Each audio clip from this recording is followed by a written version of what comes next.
Happy Tuesday, everyone, and thank you for coming back and joining me tonight here on Next on the Tee. I'm your host, Chris Mascaro. I sure hope this week has gotten off to a great start for you. And for whatever reason, if it hasn't, you know what? Sit back, relax, let us take your mind off everything going on in your life for the next hour or so. Want to get your thought? What do you think of the new intro music? Let me know by going on to our Facebook page, Next on the Tee with Chris Mascaro, or over on Twitter. You can find me at CT Mascaro. I've sort of been searching for the right intro music for a while. I've wanted something sort of in the same genre as the Masters intro music because you know how much that tournament means to me. I didn't want to copy it, but I've been going for something that's sort of reminiscent of it. So let me know, how do we do it? Give me your thoughts. Again, Next on the Tee with Chris Mascaro over on Facebook, or at CT Mascaro over on Twitter. Folks, tonight I've got wonderful guests that I'm very excited to share with you. And first up, I'm going to get a return visit from Tim Cusick, who's become a wonderful friend and partner of the show. You can find a link to his site over on our site, nextonthetee.net, or you can go directly to Tim's site by going online to timcusickgolf.com, and Cusick is spelled C-U-S-I-C-K, so timcusickgolf.com. Tim has been named Teacher of the Year in Texas every year since 2011. We'll talk about, get some pointers from Tim about, how to decide, first of all, on the tee box, where should we be lining up? If we're looking down, into the fairway from the tee box, we got maybe trouble on the left or trouble on the right, or we've got a cross breeze, where should we be lining up on the tee box? We'll talk about that. Plus, how to hit better fairway bunker shots. You know how that sort of intimidates so many of us when we get into that fairway bunker. How can we not only get out, but hit a good shot, give ourselves the opportunity to still make par? We'll also talk about, hybrids or fairway metals. When, we're right around the green, right, and we're in the second cut of the rough, right there off the fringe of the green.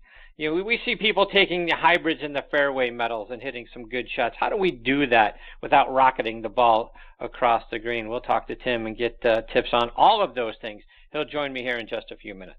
Then we'll round out tonight's show with a return visit from Golf Pride Marketing Manager Charlie Fisher. Looking forward to talking to Charlie about their new Tour Velvet Align grips. It's a grip that I've been excited about since I talked with Charlie earlier this year, right around the PGA Merchandise Show. So I'm going to be getting those grips on all of my clubs here very soon, so we'll talk about that. We'll also look ahead to some of the other things they've got coming out, and we'll be revisiting a discussion that we had earlier this year about the importance of, regripping our clubs and finding and getting fit for the right grips, right? We talk about making sure that we get fit for shafts and lie angle and things like that, but we forget about the grip. It's the only attachment our hands have to the golf club, so it's how vitally important to make sure you've got not only the right grip from feel perspective, but, thickness and those sorts of things. So we'll talk about all of that when Charlie joins me about 40 minutes from now.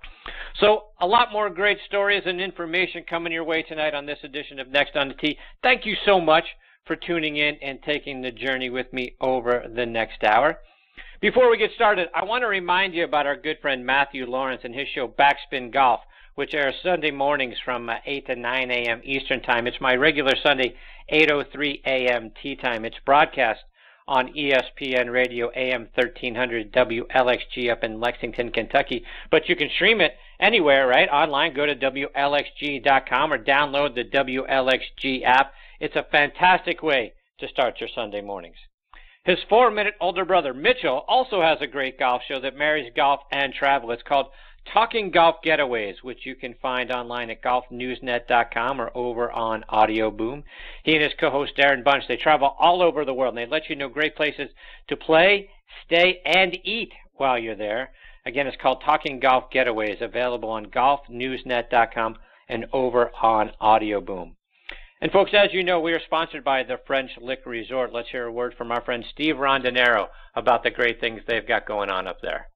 Play legendary golf at French Lick Resort, the only place in the country where you can play courses by 2 Hall of Fame designers on the same property. Our Pete Dye and Donald Ross courses offer 2 very different challenges. Experience them both and save with our Hall of Fame package. Our 2 historic hotels are unique as well. Cap it off with a fun visit to the French Lick Casino. Check us out online at FrenchLick.com. Bring a group and save even more. Play legendary golf this season at French Lick Resort. Yeah, folks, be sure to go online to FrenchLick.com to see for yourself what a wonderful place it is and to book your stay as well. And folks, you've heard me talking about the Club Hub sensors over the last several months. It's the best portable shot tracking and swing analysis golf device out there. Other shot trackers tell you what happened. Club Hub tells you what happened and why. Take the progress that you make on the practice tee directly to your rounds with the only device of its kind that can go on the course with you. I have Club Hub sensors on all of my clubs. They screw right into the tops of your grips. And I can tell you, since I put the Club Hub sensors on my clubs, I've learned more about my swing and all of the data surrounding it than I've learned over the 40 years I've been playing the game. Because not only do you get GPS distances to the hazards and to the green, but after your round, you can look back at the images and layout of every hole in the course that you just played and see exactly where and how far you hit every shot. No other GPS tool on the market captures that and lets you go back and review your round the way the Club Hub app does. It's available for Androids or iPhones, and the app keeps track of your swing speed of every club in your bag, your tempo, your angle of attack, plus you get a 3D view of your swing as well. And no other rangefinder can do all of that for you. Go over to clubhubgolf.com and order your set of Club Hub sensors today and enter the coupon code NEXT to get 10% off on all products at checkout. Again, clubhubgolf.com, enter the coupon code NEXT, and you're going to get the best GPS and swing analysis tool on the market for a great low price, and you're going to see your game in a whole new way. Plus, also check out the Bobby Jones Apparel Company by going online to bobbyjones.com. Their spring collection is out. The shift in seasons is an opportunity to change things up, layer upon layer. They've added some great details, fresh colors, new additions with genuine, enduring character. They make style easy. Find carefully coordinated outfits in a variety of colors and options by going online to bobbyjones.com. And we're also proud to be partnering with Russ Holden and the folks over at Caddy for a Cure. One of the most unique opportunities in the world of professional golf is available to you through Caddy for a Cure. Spend a day inside the ropes with one of the world's best players as their caddy. It's a fantastic way to have the time of your life while supporting our wounded service members and Fanconi anemia. You're going to get to walk side by side with your tour player, experiencing professional golf as an insider. In addition to the amazing experience you're going to get a fantastic gift package from Caddy for a Cure, which includes Under Armour logoed apparel and an eyewear package, a tour-grade caddy bib suitable for autographs and framing, a tin cup ball marking gift, chef's cut real jerky, and professional photographs from your day. Check them out online at caddyforacure.com. That's CADDYFORACURE, caddyforacure.com, to learn more. All right, now back with me here on the French Lick Resort guest line is one of the most decorated instructors in the state of Texas, and that's Tim Cusick. Let me give you some background on Tim. He's been a member of the PGA of America since 1989. He's been named the best teacher in the state of Texas by Golf Digest every year since 2011. He's also been named a top teacher in the South Central region by Golf Magazine, best public facilities teacher by Avid Golf Magazine, top 10 in Dallas by Lessons.com, and he's a three-time winner of the Northern Texas PGA's Teacher of the Year Award. He's also won the Northern Texas PGA's Horton Smith Award, which is given annually for outstanding and continuing contributions to professional golf education. Tim has coached and helped more than 150 junior players secure a college scholarship. He's also coached players like Bruce Crampton, Brad Elder, Hollis Stacy, and Sandra Palmer. He's formerly managed and taught at the Hank Haney Golf School, and he worked with Hank Haney for 23 years. He's currently the Director of Instructions at the Four Seasons Hotels and Resorts, and author of the book, The 4 Keys to Improve Your Game, which you can find out on Amazon.com. And I am honored that he is back with me again tonight here on Next on the Tee. Hey, Tim, thanks for coming back on the show. Chris, thanks for having me back. Appreciate being here. So, Tim, it looks like from the weather down there in Irving, Texas, for the most part, it looks warm there for a lot of us in the northern and the eastern portions of the country. We're just now starting to get warm enough weather where we can go get our clubs out and start playing again. So, Tim, I want to get your thoughts. What should we do to get ourselves ready to start the new golf season and make sure, A, we're ready, B, that we don't go out there and just jump on the first tee and swing and end up hurting ourselves or creating new bad habits? What's your recommendation? What's the best way to get ready for a new golf season? Well, you're asking the right guy, because I grew up in Rochester, New York, and so I feel your pain. I know what you've just been through, and I can remember every chance I had to jump out there and push a little snow out of the way and fire a few balls and some weeds that were behind our backyard, and that could be in February, it could be in March. But to answer your question, as you get back into golf after a long layoff, golf is a different sport because most of it is rotational motion. And I was talking to a student today about this who's a very fit student, but is doing a lot of things linear. So they're doing all their work, in front of them. They aren't doing anything rotationally. And so I would just encourage any golfers that have laid off for a while, take a club, put it over the back of your shoulders, put your hands on it, and just practice the motion of turning back and turning through. Get your hips used to turning rotationally again. Get your sides used to that. Get your feet used to rotating through. Do it both, backwards and forwards. Do it right-handed, do it left-handed, just to wake your muscles back up to what it's going to be like to make a golf swing. And Tim, to that, let's take that to the next step, right? Do you have a stretching routine? So, hey, you got an 8 o'clock tee time. First of all, what time are you arriving at the golf course? And take us through the progression. Do you have a stretching routine? And then how do you warm up on the range? Well, here's the thing.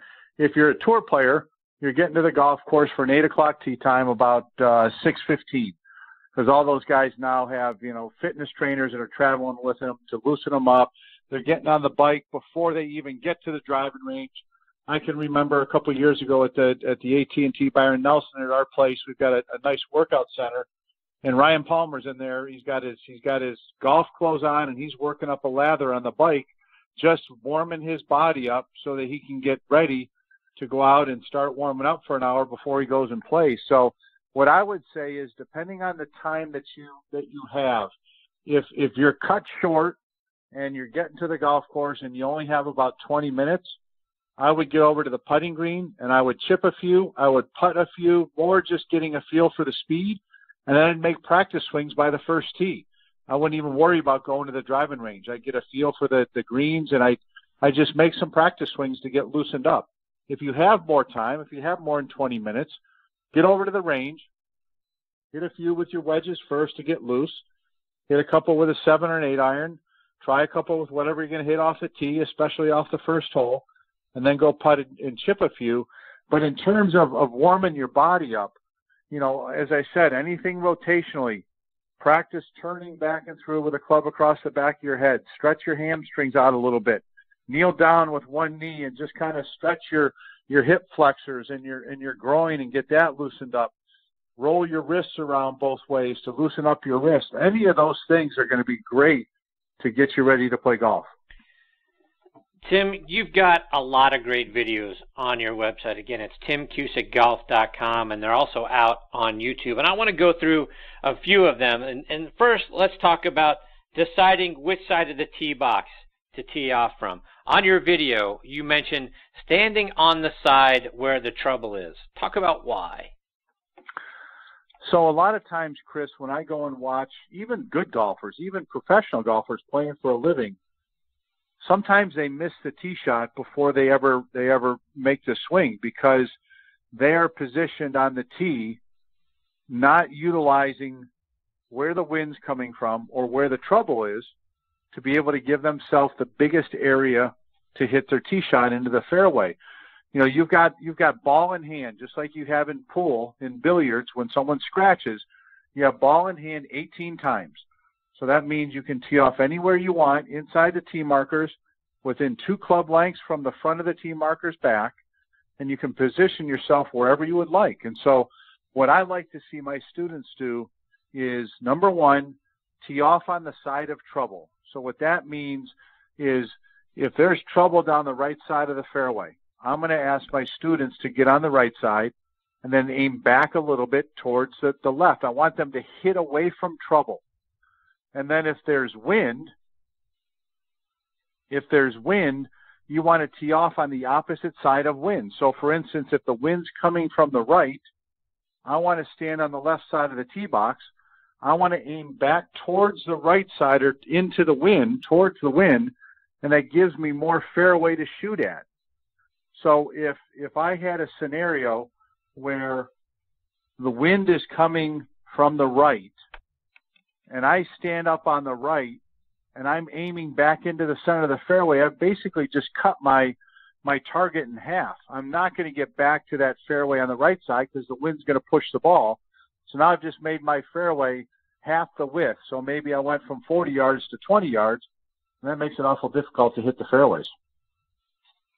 Tim, an area that many of us, fear, A, and B, have trouble with is fairway bunkers, right? If we find ourselves in a fairway bunker, what are some keys to not only getting out of the fairway bunker? Yeah, we want to be out, right? But are there some things that we can do to not only get out, but help ourselves save par, right? Let's get on the green, or at least around the green, so that we still have an opportunity to make par. So fairway bunkers are probably the most difficult full swing shot for the amateur golfer. But for a tour pro, it's no big deal, especially if they have a nice lie in the fairway bunker. And the reason why that is because the bottom of the downswing is absolutely critical in the fairway bunker. You have no margin for error. You either have to make contact with the golf ball first, or you're only going to hit the golf ball a portion of the distance. Tour pros have no trouble making contact with the ball first, getting the bottom of the downswing in the right place. Amateur golfers tend to be all over the board there. They might hit the ball one time. They might hit an inch behind it. They might hit 2 inches behind it. They might not be able to get down to the golf ball. So fairway bunkers, from that standpoint, pose a big problem. Here's a couple things you can do to help minimize your stress level in a fairway bunker. Number one is I always ask my students to choke down a little bit.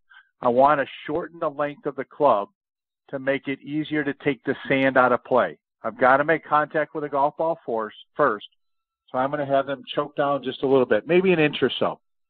The second thing is I want them, they can dig their feet in slightly, just slightly to get some footing, but I want them to put the ball back in their stance a little bit. Push it a rotation or two back from the center of your stance to help enable hitting the golf ball first. You're going to catch it on the downward blow just a little bit. You've choked down a little bit to make it easier to get the ball first. And then the last thing I'm going to ask them to do is I'm going to ask them to make maybe just a little bit smaller length backswing, maybe a 1/3, about a 9 o'clock to 10 o'clock length backswing. And then I'm going to ask them to turn through, make sure they turn through with their lower body, release their hips, release their right foot, and that's going to help move the bottom of the downswing first. So all of those keys are designed to try and make contact with the golf ball first, not the sand. So to that end, Tim, if we're going to take a little bit shorter of a swing, talk about club selection. What am I going a club more than I would typically? I'm choking down. I'm taking a little bit less of a swing. Is that one club selection more? Is it two? How do I know which club to hit? You can take one club more until you start becoming consistent with your contact. If you make contact with the golf ball first consistently and you've got it back in your stance just a little bit, you might just make up for the amount that you made your swing just a little bit shorter.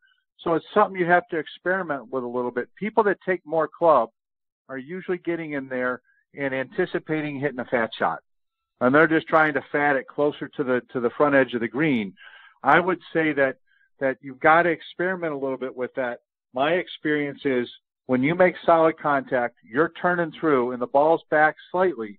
Even though you've choked down and made a slightly smaller swing, you're probably going to hit it close to what your normal distance is, but a different trajectory. Probably will be just a little bit lower. It won't be a high launching shot. All right, so now let's go a little bit further, closer to the hole, but not green side. Let's talk about bunkers that are maybe a little bit further away from the green. So we're not right up next to it. It's not a nice green side bunker where maybe we're taking our sand wedge or our lob wedge and hitting it out, but we're a little bit further back. Talk about that long bunker shot. Well, you're giving me all the tough ones tonight, Chris. So when you have a longer greenside bunker shot, my motto is always, I want my student or my player or myself, I want to hit an explosion shot as far away from the green as I possibly can. So what that means is, as long as I can make contact with the sand first, I have more margin for error than when I have to make contact with a golf ball first. So if I can increase that distance away from the green or I can make contact with the sand first, I've got a better chance of that turning out. And so that typically can get to be, 25, 30, 35 yards away from the target. And what I would do is, provided you have a decent lie and provided you don't have a massive lip in front of you, I would just start using some different clubs. So obviously everyone's got their go-to sand iron. Might be 56, might be 58, might be 60 degrees aloft around the green. As you start moving further from the green, I would ask my students to test with their 54, their gap wedge, their pitching wedge. Add just a little bit of loft, set up the same way you would for a normal bunker shot, maybe lower your hands in the shaft slightly, but try and play it just like an explosion shot. It's going to come out a little lower. It's going to run a little bit more, but it allows you to expand that distance away from the green where you can explode it and not have to worry about making contact with the ball first. And you talk about making whatever club selection you're going to go with here. You talk about around the greens, right? 56, 58, 60. Talk about the importance of those three clubs by also checking the bounce, right? Is it always okay to use any one of those, or do we need to make sure that we've got one of those clubs that's got more bounce than the other? Again, for most of us, getting into any sort of bunker is a scary proposition. How do we choose the right club with the right bounce to get ourselves out? So here's the thing with that, Chris, is that when you're hitting a pitch shot or when you're hitting a bunker shot, an explosion bunker shot, the general rule of thumb is the shallower that somebody comes in, let's say you're a picker or you have very shallow divots, you would probably be someone that would operate with a little bit less bounce. Probably in your sand and pitch iron, which is your 56, 58, 60, you're going to be somewhere between 8 and 10 degrees of bounce. You don't need to go less than that unless you're playing over in Europe and the ground is hard as rock and you need a very low bounce club. You'll see tour players switch to low bounce clubs when they go over and the bunkers are packed down and the ground is very firm.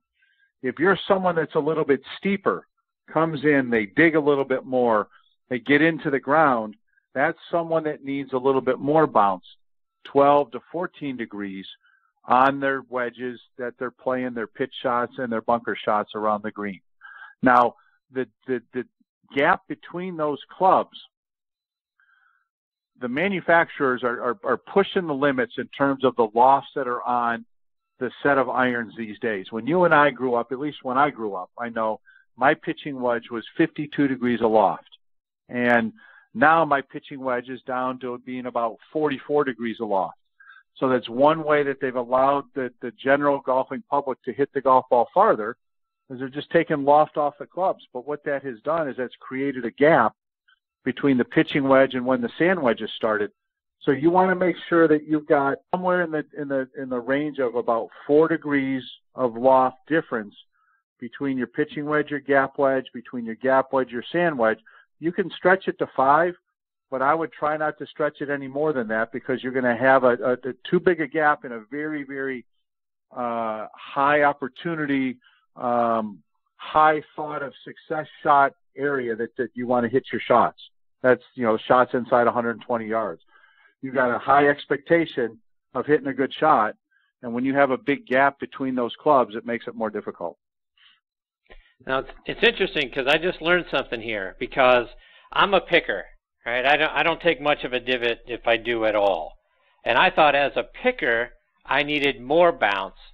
And as if I were someone who dug the club and I hit the ball first and compressed the ball first, then I need less bounce. But from what I just heard you say, it's actually the opposite of that, right? The other way around. So if you take someone that's a digger, okay, they need something to help shallow them out. And so when you have more bounce as you enter the ground, that bounce is helping shallow the shot out so that you don't continue to just dig into the ground. When you come in shallower, you don't want to have a lot of that bounce behind the club because that's going to get in the way. And you're going to end up bouncing into the golf ball, so to speak. You want the back end of that club filed down and narrowed down so there's less bounce so that you can sweep into the golf ball. Well, that's fantastic advice. Thank you for that. A couple more, Tim. You have a great tip about using either a hybrid or a fairway metal if we find ourselves sort of just off the green, maybe in the second cut of rough. How can we pull that shot off without rocketing the ball across the green? So in Texas, our grass goes dormant, which means it loses its color, doesn't die, but it stops growing sometime in the middle of November or so. And it's nice and fluffy at that point, but it's continued to not grow all the way through the winter season until the middle of March or so. So we have brown grass, and it starts to get very tight around the green. So areas where you might pitch the golf ball in the summertime, when there's a nice stand of grass, that ground is now very, very tight in the wintertime, so you can't get the club to slide onto the golf ball. So oftentimes, it's kind of like the extension of the Texas wedge that you always hear about on TV. I'll have my students, when they're off the green, now if you're close to the green and it's smooth, a putter works fantastic. But you have to remember, a putter only has about 3 to 4 degrees of loft on it. So if it's not smooth and tight and perfect, that ball's going to have a tendency to start bouncing if you use a putter too far off the green.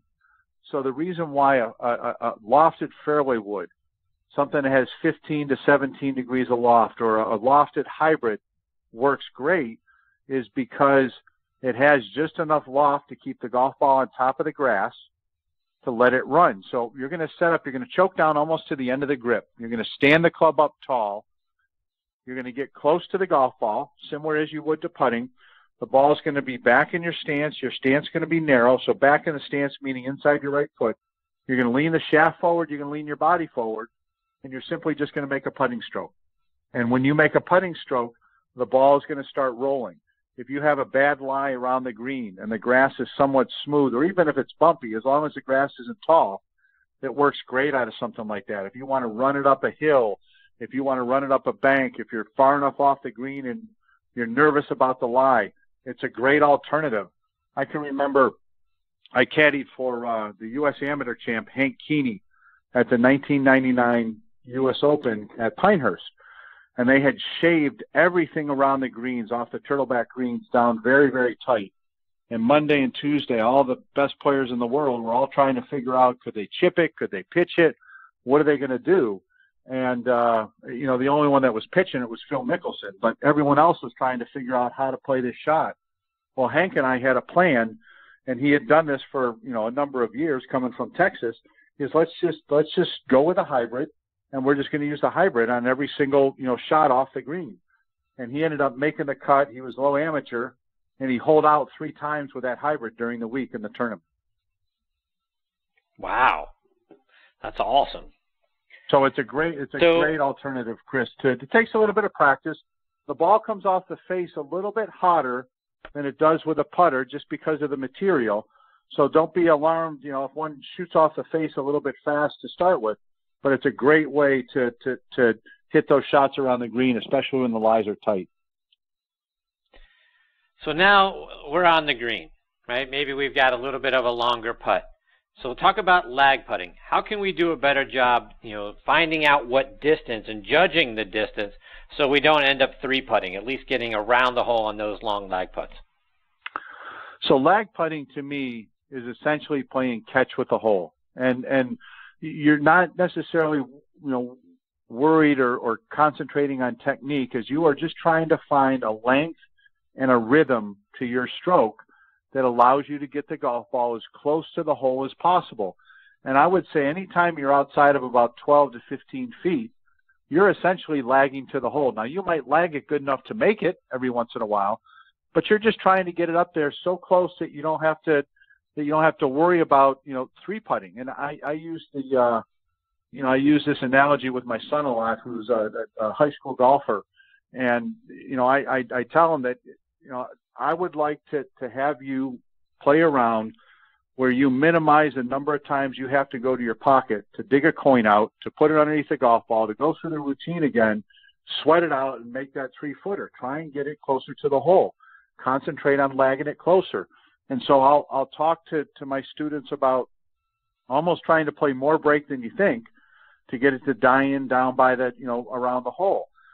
Try and get yourself to envision the ball rolling up next to the hole. Try and get a feel with the putter swinging back and through on a rhythm that allows you to hit the putt the right speed. The longer the putt, the slower the putt, the more uphill the putt, the bigger the backstroke, and the more pace you have to have, similar to a metronome, to get the ball to the hole. So you don't have this long, syrupy stroke. So you can quicken the pace of your stroke a little bit or lengthen the pace of your stroke as you have a longer, slower, or uphill putt. Tim, you've got a wonderful event coming up here in the next little bit. Talk about what you've got going on. You're going to be getting the designation of Master Professional. Talk about what that's going to be like for you. Chris, I've been a PGA member, as you said in the intro, since 1989. So by my count, we're close to 29 years. And I've been a quarter-century member, obviously, since my 25th year. And right after I got that designation, I thought, you know what? I'm gonna do all that I can to take this PGA status that I have, that my credibility, my learning, opportunity, my stature in the game, as far as I can take it. And so the first step was becoming certified with the PGA in my category, which is teaching and coaching. And so I did that about a year and a half ago, where I had to watch a series of about 36 to 40 videos, take a test afterwards on all those, and then I had to write a thesis paper that was about 10 or 15 pages and turn that in as my project. And as I did that, I got graded, and I became certified in teaching and coaching. And so the final level, the highest level that I could attain as a PGA member, is a Master Professional status. And they have that in teaching and coaching as well. And you have to go through the steps I just talked about to even be considered to try and qualify for a Master Professional. So I'm using my book, The 4 Keys to Improve Your Game, as my project or my thesis. And I have I've got a 1-hour PowerPoint presentation that I have to go in front of a board down at Port St. Lucie, Florida, where the PGA headquarters are, on Monday. And then I'll have a question and answer session, and then I have to teach a live lesson with a student that I don't know, and I'd have a question and answer session for that as well. And then hopefully, if all that goes well, I'll have the status of Master Professional. So I'm excited for it. It's certainly a milestone in my golf career, my professional golf career. And it positions me as one of the foremost experts in the game. And I'm really excited to get down there and show them what I've got. As you should be. That's so fantastic, Tim. I'm so happy for you and all the things that you've accomplished in your career. For our listeners that want to get in touch with you, or follow you, whether it's online or over social media, how can they find you? So I'm all over social media, in Instagram and Twitter, and on YouTube, Tim Cusick Golf. You can reach out to me that way. On Facebook, the same thing, Tim Cusick Golf. My website is timcusickgolf.com, and you could reach out to me by going to the fourseasons.com/Dallas website. It has a link to our instruction programs, and you can find me there. I'm in Irving, Texas, at the Four Seasons Resort and Club Dallas. And it's going to be interesting, Chris. We get a little bit of bittersweet in a couple of weeks. The AT&T Byron Nelson has moved on to Trinity Forest Golf Club, downtown Dallas. And so for the first time in 35 years, it will not be played at our facility. So kind of a bittersweet week coming up for us. Yeah, I imagine that it is. When you look at that event, Tim, is anyone from your current place going to be involved at all, with the tournament? Or is it just moving down the street and that's just the end of an era? It kind of moves down the street. It's an end of the era. We get the question all the time in our little circle by the first tee of the TPC golf course. There's a beautiful bronze, probably 20-foot statue of Byron Nelson, and behind it a granite wall that has all the winners' names on it. And we always get the question, is the statue going away? And no, the statue's not going away. It's staying right there, and that's where it belongs. And Mr. Nelson watches over us on a daily basis, and I'm sure he'll be watching over Trinity Forest in a couple of weeks. Well, Tim, thank you so much for taking time out of your night to come back and be a part of the show. You're fantastic. I hope you'll come back after you get the master designation. Come back, share the stories for what that was like, and then let's talk a little bit more about how we can do better in our games, because there's not a better teacher anywhere than you are. I appreciate your time. Chris, thank you. You do a great job at what you do, and I'll be happy to come on anytime you'd like. Have a great night. All right, take care, Tim. Thank you. That is Tim Cusick, and again, his last name is spelled C-U-S-I-C-K, so timcusickgolf.com. So many great videos, and we only touched on a handful of them on his website, and then check him out over social media as well. I've got my next guest, Charlie Fisher, hanging on the line. Before I get to Charlie, I want to give a shout-out to a couple of our sponsors. And first, folks, you've heard me talking about Club Hub sensors over the last several months. It is the best portable shot tracking and swing analysis golf device out there. Other shot trackers tell you what happened. Club Hub tells you what happened and why. Take the progress that you make on the practice range directly to your rounds with the only device of its kind that can go on the course with you. I have Club Hub sensors on all of my clubs. I screw right into the tops of your grips, and I can tell you, since I put Club Hub sensors on my clubs, I've learned more about my swing and all of the data surrounding it than I've learned over the 40 years I've been playing golf. Because not only do you get GPS distances to the hazards and to the green, but after your round, you can look back at the images and the layout of every hole on the course that you just played and see exactly where and how far you hit every shot. No other GPS tool on the market captures that and lets you go back and review your round the way the Club Hub app does.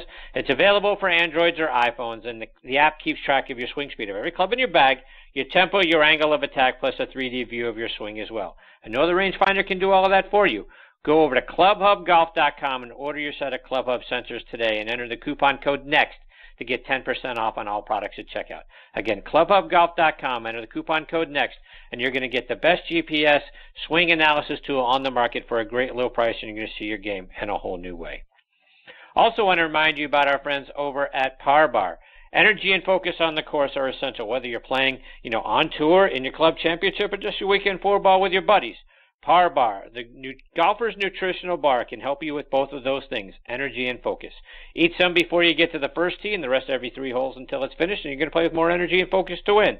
Par Bar was developed by a lifelong golfer and a food scientist to help all golfers play their best. Go online to parbargolf.com to order yours today.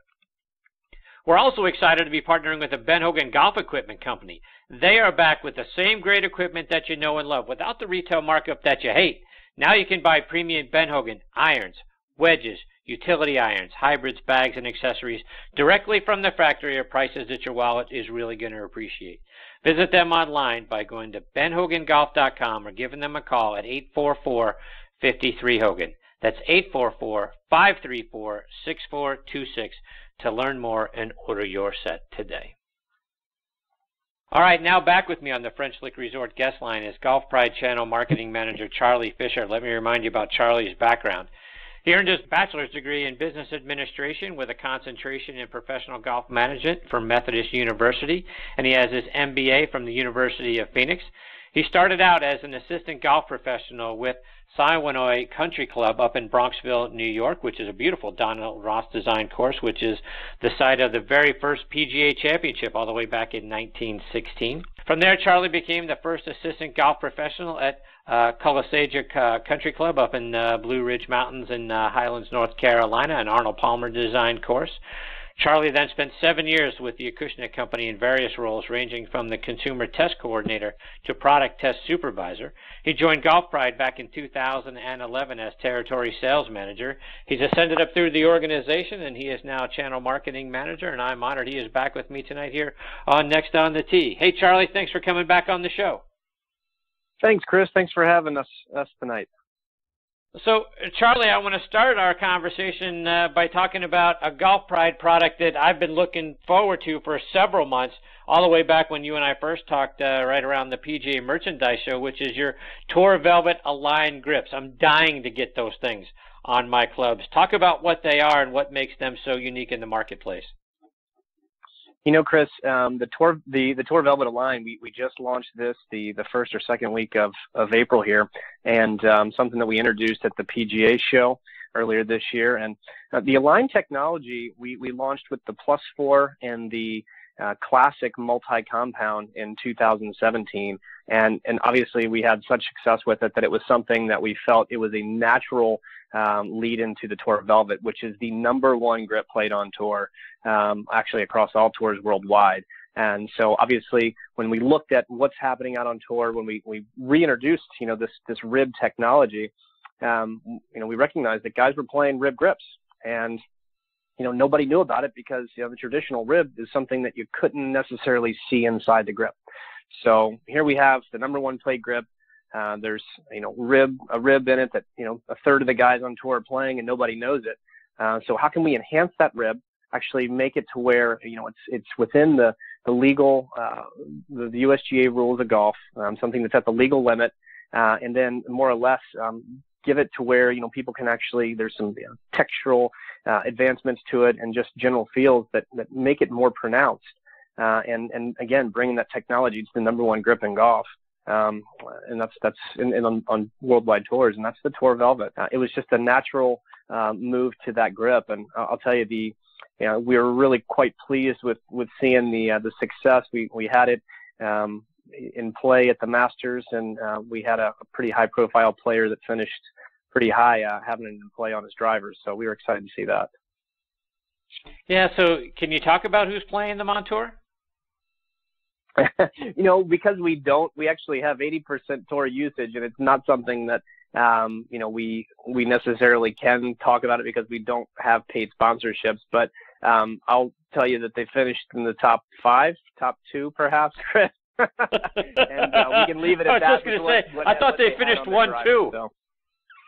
Well, we did. The winner of the Masters this year did have the multi-compound on his clubs, and perhaps maybe we had the Tour Velvet Align on the driver of the #2, #2 guy. So. You might have noticed the red line on the back of the grip. Indeed. Yeah. So, Charlie, very exciting. One of the things that sort of gets overlooked, we talk about when you're going to go get fit, right, for your clubs, right? We talk about making sure you've got the right shaft, the right lie angle, things of that nature. But I think one of the things that just doesn't get enough attention is making sure you get fit for the right grip size, right? We go in, we find our clubs, right? We take them right off the shelf, and then maybe we're adjusting some things. But I think we take the grip for granted. Talk about the importance of getting fit for the right grip size. It's funny. We have really been making great strides with our OEM partners to really bring the grip fitting process to the custom. So, you think of, you show up at a demo day, on the weekends, or just a general, day at a driving range or your home course, and there's multiple vendors out there fitting you. And you start with the head and what loft and what shape, and then you move into the shaft, making sure that you have the right weight of the shaft, the right flex of the shaft. And the grip is kind of, well, what do you think? Or, hey, just give me what's on there. But, it's funny to really complete the process. We're bringing the awareness to these guys. Like, more than 50% of the grips that are sold at retail, more than 40% of the grips that are sold at retail are an oversized grip, meaning they could be anywhere from mid-size to jumbo. And that's something that really goes overlooked. So it's one of those, well, why is that happening? Well, for a couple of reasons. One, from people actually fit into larger grips, like actually fit into it. So, you have the guys that fit into a 9.5 size shoe, or you have the guys that fit into a 12.5 size shoe. And more guys are actually fitting into a larger size grip, and they're not just settling for the old grip that comes on their club. So we're really trying to work with our partners to make it more a part of the fitting process through the OEMs. At retail, it's something that, we're actually making great strides in making it, whether it's an in-store experience or just in some of the fitting bays. It's performance grip fitting. So we have many different technologies in our grips, but then also different size options So, you can actually choose your technology, and we have enough technologies with variants in size ranging from undersized to jumbo that you can find your size, and it's available either through the OEM or through the retailer. So the importance of it, I always relate it to running shoes. You wouldn't go and run, a half marathon in a shoe that's too small or too large, because if it's too small, your toes are bound up and they're not flexing the way that they should biomechanically. Or even if your shoe is too large, your toes are actually gripping the inside of your shoe, holding on for dear life. And the same goes through, when you're talking about your hands connected to the club. And when you're propelling a club, with amateurs swinging anywhere from 90 to 100 miles an hour and tour players swinging anywhere from, 100 to 125 miles an hour, trust me, their grips are tuned in at that level, and they should be for the amateurs, as well. Charlie, as we were talking earlier with Tim Cusick about kind of shaking the rust off of our swings and getting back out there for the first time. So many of our listeners in the northern part of the country and the northeast part have snowed in for a long time, and now we're finally starting to see temperatures get into the 60s and the 70s, and we're dusting our clubs off. How do we know, right? One of the first things we're going to do is pick up that golf club and we're going to touch the grips. How do we know if we need to replace our grips? Or is it really a good idea that one of the first things we do to get ready for a golf season is start out by replacing the grips?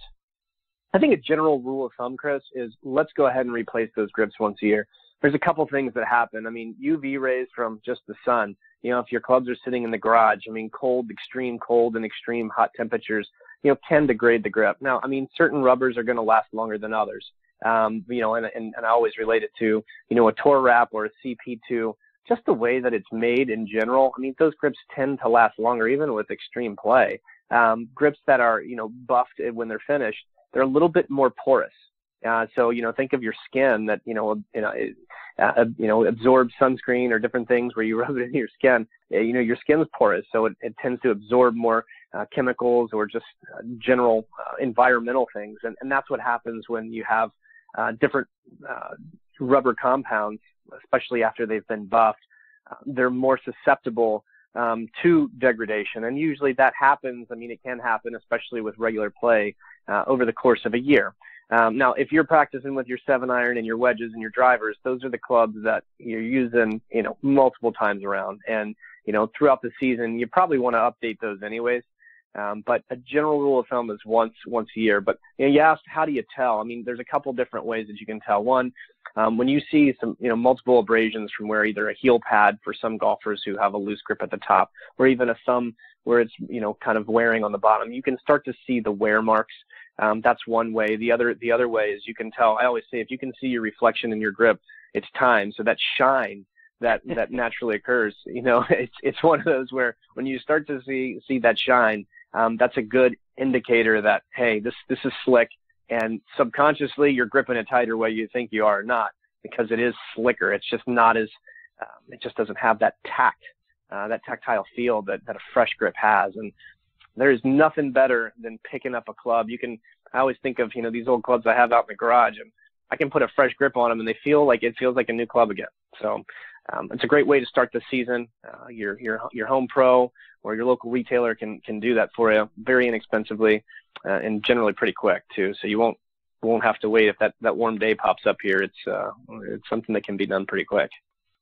Charlie, let's talk putter grips, because I've been so intrigued by your Tour Sensor Straight and your Contour Pistol grips. I know you guys have been doing some things around testers for those sorts of grips. Talk about what makes those grips so much better than just a regular standard putter grip. Yeah, it's funny. It's the Tour Sensor.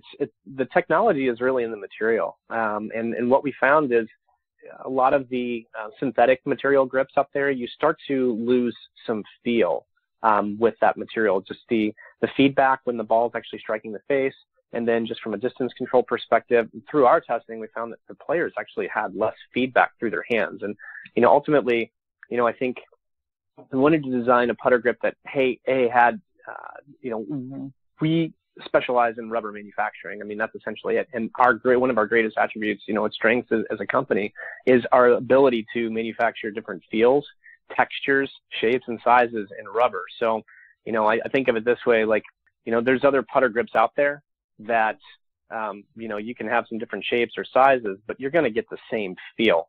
And that's just in the material. So our greatest strength, one of our best strengths, I should say, is the ability to alter that feel to really hone in on something that people like. But, when we get into these sizes, these sizes are kind of in the mid-size to, maybe oversized range. And that's where we found with the shapes that we've offered, in the contour shape especially, is that it just fits more naturally in the palm of players' hands. And funny enough, I had a chance this weekend to play with two guys that were playing with the straight putter grip with a straight profile. And both of them said, you wouldn't believe, because they never would have thought that how a putter grip shape, and especially the blue sensor straight, how basically it's actually changed their putting stroke.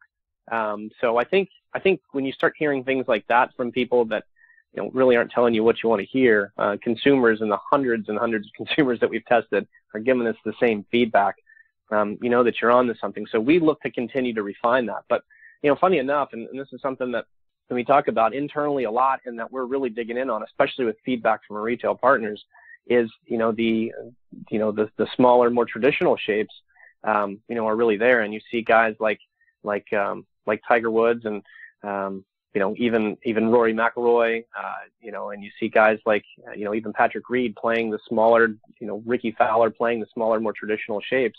There's something there too. So, we're always paying attention to what's happening and what the best players in the world are doing, because that's ultimately what we do. We make products for the best players in the world, and most of them are using our stuff. So, so with the Tour Sensor Straight, right? Is it designed? Is it shaped so that it helps us to square the putter up? Is it designed to fit more nicely into the palms of our hands? What was the thought process for how that grip and the pistol grip were put together so that so we can make more putts? Yeah, sure. I think when you start to look at the straight particularly, there's a couple different ways. We were really taking a look at how people were gripping the club, and ultimately, like, as it pertains to a putter grip, there really isn't. What's traditional anymore? Reverse overlap was the traditional way that people, grip the putter, and that's really, there isn't one way that you could call traditional, I don't think, anymore. Yes, you could, but I'm saying, there's definitely a lot of variances to the way that people are gripping the club. So I think what the straight, what it allows you to do is to do that, grip it really any way you want. But it also sets your hands in a way where your hands are really, your palms are facing each other. And that's ultimately it. I think there's one part of, with the full swing, the club rotates, it opens and closes like a door, right, as you're swinging. But with the putter, you really, it happens naturally. But there's not a lot of face rotation. That face is really, trying to stay as square as it can with the palm of the right hand, and even with the back of the left hand. So what it does is it really allows those palms to match up and square up. And the contour, really thinking of how does the putter fit into our hands? How does it actually rest into the natural contour of our hands, where we have a heel pad that sits on top, and fingers that, go underneath. And it really fits that natural. We went with a design, and again, based off of thousands of grips that we were actually looking at, that fits the most natural way of the hand. That's really how they were conceived. Charlie, just a couple of more before we let you go, but what are some of the trends going on in the golf industry that Golf Pride has recognized and you're either working to react to or improve upon? Are there some technologies within the rubbers or the wraps and that sort of thing that you guys are working to make even better as we look ahead to, whether it's later this year or even in the design phase coming out in 2019? I think there's a couple.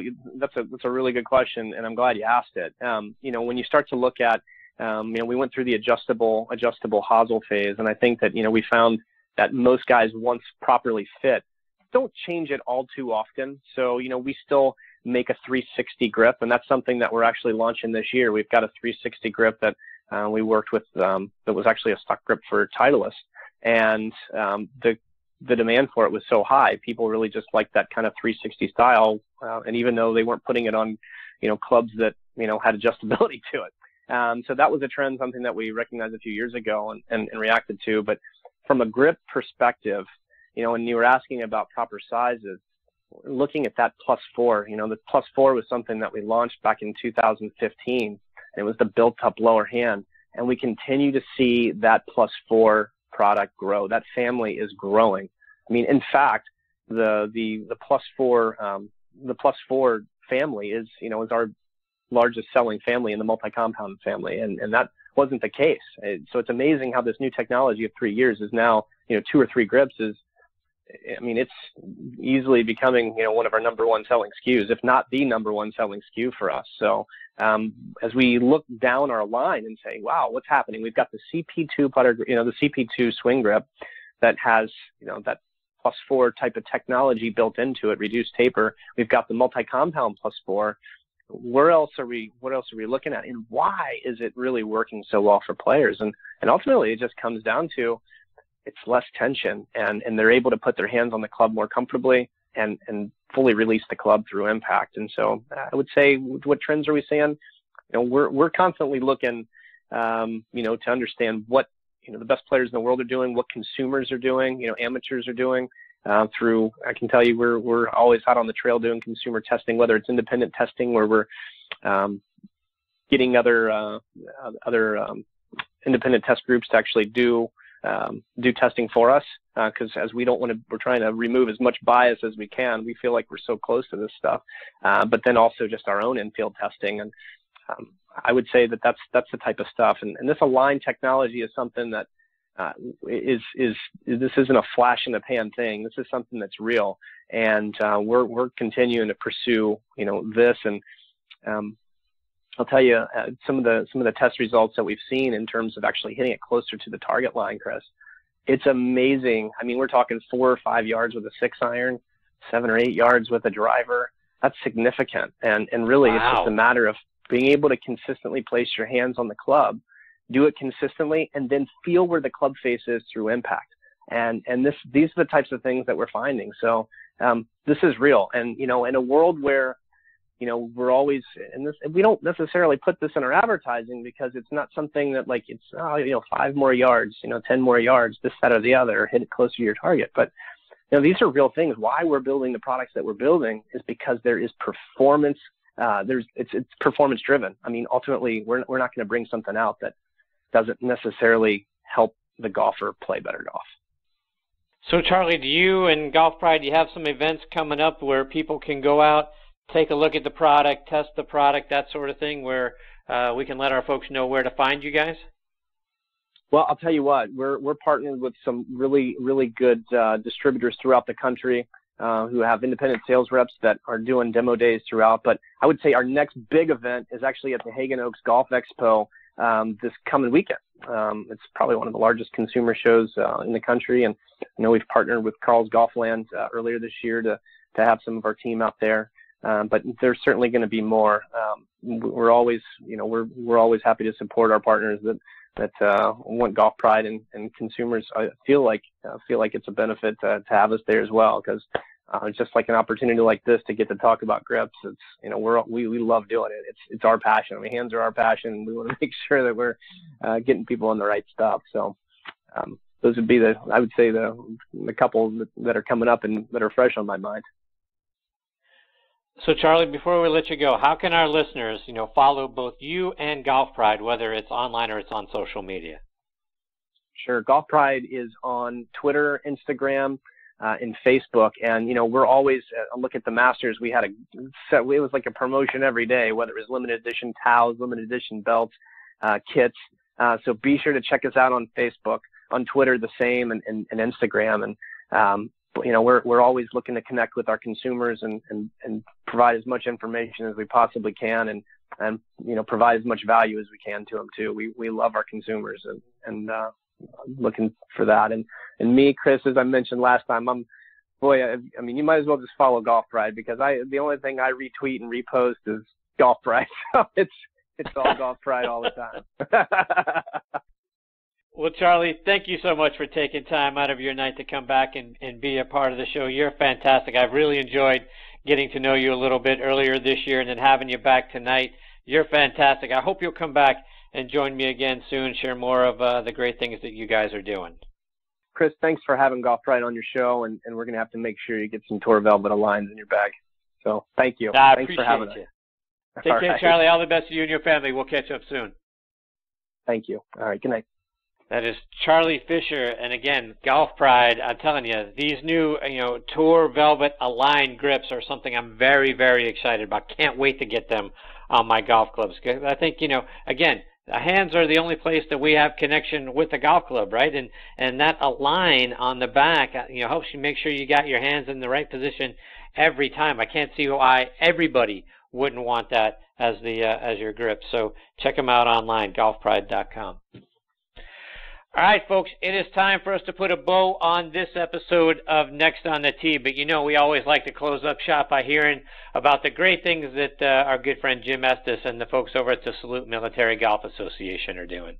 The Salute Military Golf Association was created to provide rehabilitative golf experiences to the brave men and women who have been wounded while serving our country. Hi, I'm Jim Estes, PGA Golf Pro and co-founder of the Salute Military Golf Association. With my adaptive golf program, we've successfully helped thousands of soldiers in their recovery, both mentally and physically. The SMGA has been providing family-inclusive golf experiences across the country since 2007. To date, the SMGA has equipped more than 1,000 warriors with properly fitted golf clubs and has extended its clinic series to more than 8 chapter and affiliate locations across the U.S. If you are a wounded veteran interested in participating, or if you'd like to learn more about the Salute Military Golf Association and find a chapter closest to you, visit our website at smga.org. We've seen firsthand how impactful golf can be in aiding one's recovery. The Salute Military Golf Association, empowering wounded veterans one fairway at a time. Visit smga.org. That's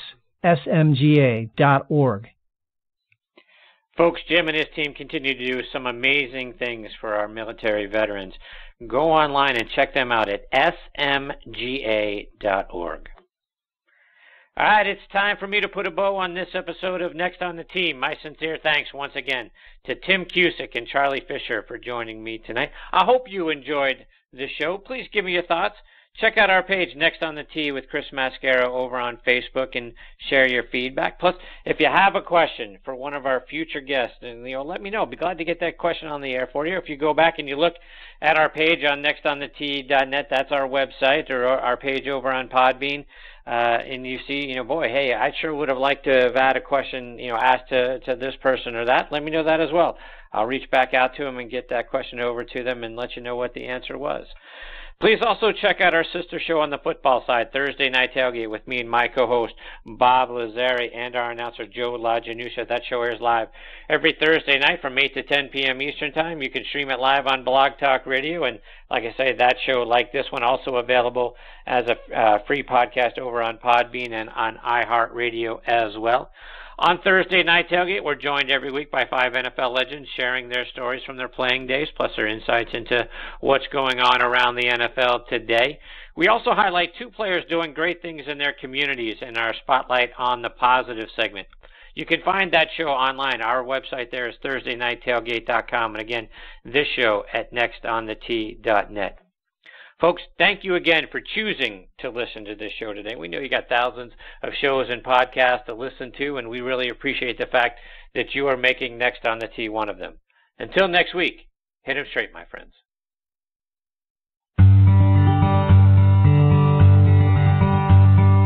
You've been listening to Next on the Tee with Chris Mascaro, where PGA and LPGA pros and top instructors and media members go to tell their stories. Join us the same time every Tuesday to hear more stories about the game we love from people who love sharing those stories with you. It's all about the great game of golf.